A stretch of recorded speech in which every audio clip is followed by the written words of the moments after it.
کہ یہ کوئی کیسینو سائٹ اگر ہو، یعنی جس پہ باقاعدہ جوا کھلوایا جاتا ہو اور لوگ جوا کھیلتے ہیں، اس سائٹ پر ورک کرنا کیسا ہے؟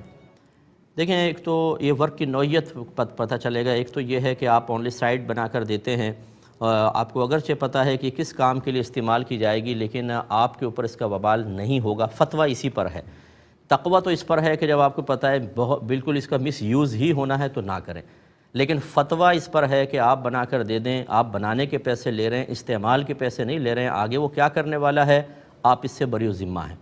یہ اس لیے مطلب یہ کہ فتویٰ اس پر دیا جاتا ہے، اور اگر کوئی کرے تو ہم کہیں گے گناہ گار نہیں ہے، اس لیے کہ اگر یہی کنڈیشن لگا دی جائے کہ آگے استعمال کی وجہ سے بھی آپ پر وبال ہوگا، تو پھر کوئی مکان کرائے پر نہ دیں کہ جتنے کرایہ دار آ کے گناہ کریں گے آپ پر وبال ہوگا۔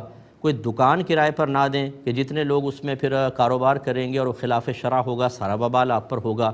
باہر کے ملکوں میں جو ٹیکسیاں چلاتے ہیں، وہ کسی کو اگر وہ کہتا ہے مجھے پب میں چھوڑ دو یا مجھے چرچ میں چھوڑ دو، تو ان کو نہ چھوڑیں، کیونکہ یقیناً اس نے آگے جا کے عبادت کرنی ہے اور آپ وسیلہ بن رہے ہیں۔ اسی طریقے سے اگر کوئی چیز آپ سے چیز خریدتا ہے تو پہلے پوری اس کی تحقیق کریں کہ تم اس چیز کا آگے کرو گے کیا۔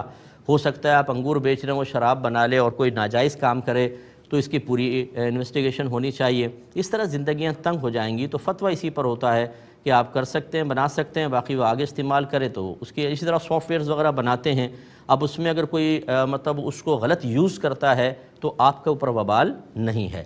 ایک ہوتا ہے کہ اس کو باقاعدہ رن کرنے کے لیے اس کے ساتھ اٹیچ ہو جانا، مطلب مختلف قسم کے جو جوئے کھلوائے جاتے ہیں ان کے اندر آپ کو خرابی ختم کرنی ہے، دیگر چیزیں، کوئی ایرر آ رہا ہے اس کو ختم کرنا ہے، تو یہ براہ راست آپ کا ایک جوئے کے کام میں انوالومنٹ ہو جائے گی۔